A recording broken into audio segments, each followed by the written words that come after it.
Good morning प्यारे बच्चों। आज हम अर्थ के आधार पर वाक्य भेद पढ़ेंगे। कल हमने पीपीटी द्वारा इस पाठ को समझा था कि वाक्य क्या होता है, वाक्य के अंग क्या होते हैं और अर्थ के आधार पर वाक्य के कितने प्रकार होते हैं। तो कल हमने जाना था और आज भी यही कि ऐसा सार्थक शब्द समूह जो व्यवस्थित हो तथा पूरा आशय प्रकट करे वाक्य कहलाता है। वाक्य भाषा की प्रमुख इकाई होता है तथा यह किसी भी भाव को पूर्ण रूप से व्यक्त करने में सक्षम होता है। पद अथवा पदों के जिस व्यवस्थित समूह से पूरी बात समझ में आ जाए या कोई विचार प्रकट होता हो उसे वाक्य कहते हैं। पद जब शब्दों को वाक्य में प्रयोग में ले लिया जाए बेटा तो उन्हें हम पद कहते हैं और पदों के सार्थक और व्यवस्थित समूह को वाक्य कहते हैं। जैसे बच्चे मैदान में क्रिकेट खेल रहे हैं, राम सुंदर अध्यापक हैं, हम लोगों ने पिताजी को सभी रुपए दे दिए थे। ठीक है, तो वाक्य में क्या विशेषताएं होती हैं कि यह एक ऐसी भाषा की ऐसी इकाई है जो किसी भी भाव या विचार को व्यक्त करता है। वाक्य की रचना पदबंधों तथा शब्दों के योग से होती है। योग मतलब उनके जुड़ने से। वाक्य में आने वाले शब्दों के बीच एक निश्चित क्रम होता है कि जैसे आपके इंग्लिश में भी होता है ना बेटा, subject plus verb plus helping verb, subject plus helping verb plus object होता है ना, वैसे ही हिंदी में भी कि कर्ता सबसे पहले आता है, ओके, फिर कर्म, फिर क्रिया, फिर सहायक क्रिया, ओके। वाक्य में आने वाले शब्दों के बीच एक निश्चित क्रम होता है तथा वाक्यों की रचना उद्देश्य और विधेय के योग से होती है।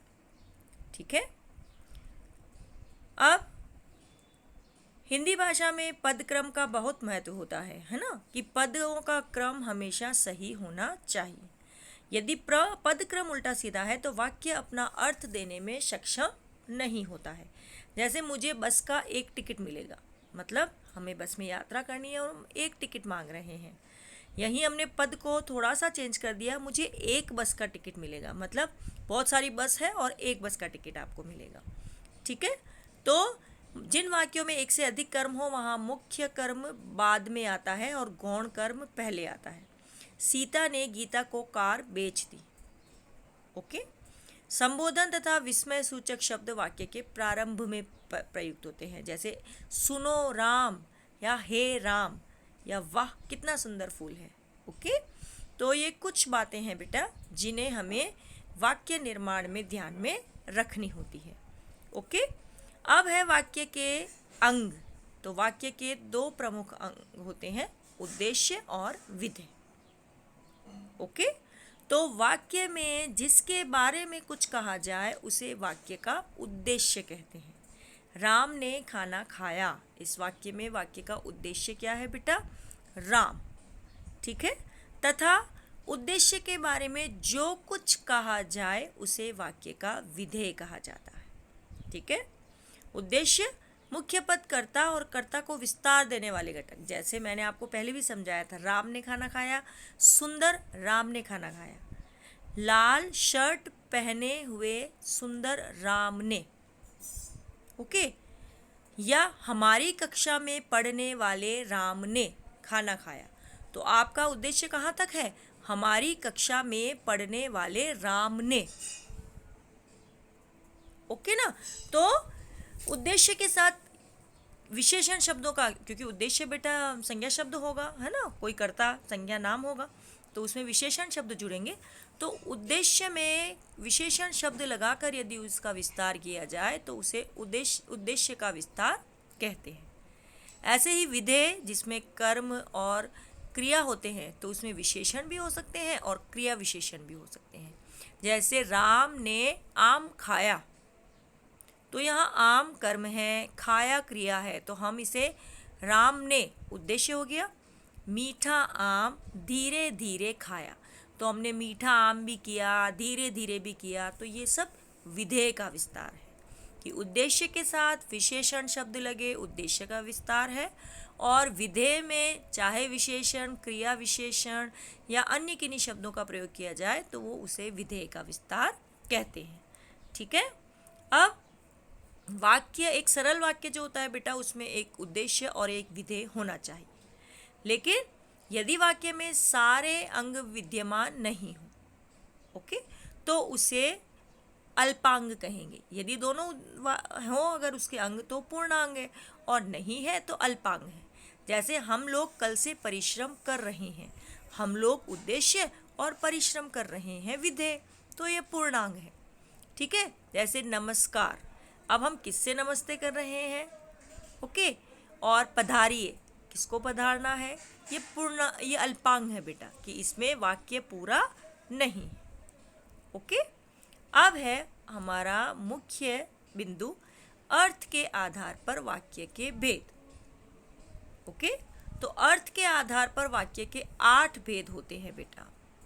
ठीक, पहला भेद है हमारा विधान वाचक वाक्य या कथनात्मक वाक्य। ओके, जिन वाक्यों में किसी वस्तु या स्थिति के बारे में सामान्य जानकारी सकारात्मक रूप से दी जाए उन्हें विधानवाचक वाक्य कहते हैं। आज मौसम अच्छा है, मेरा नाम सोनिया है, भारत 1947 में आज़ाद हुआ था, मेरी माँ खाना पका रही है।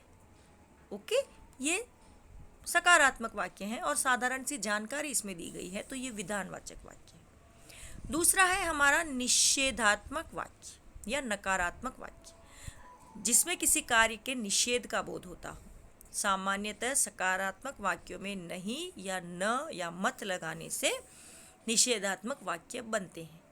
जैसे मेरा मित्र आज विद्यालय नहीं आया, आज मौसम अच्छा नहीं है, मेरी माँ खाना नहीं बना रही है, ठीक है, मैं यह काम नहीं कर सकता। नकारात्मक या निषेधवाचक वाक्य है।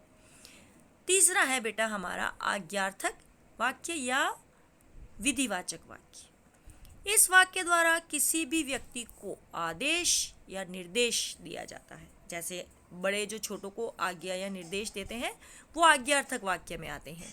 जैसे सौरभ को बुलाओ, यहाँ शोर मत करो, पढ़ो, चुपचाप पढ़ो, ठीक है, यह पत्र लेटर बॉक्स में डाल दो, मुझे एक गिलास पानी पिला दो। तो ये सारे आज्ञार्थक वाक्य में।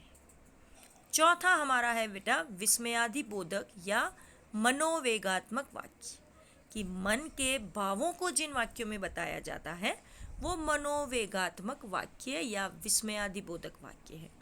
ठीक है, तो इसमें हर्ष, घृणा, शोक, ओके, उल्लास, विस्मय सारे वाक्य आएंगे।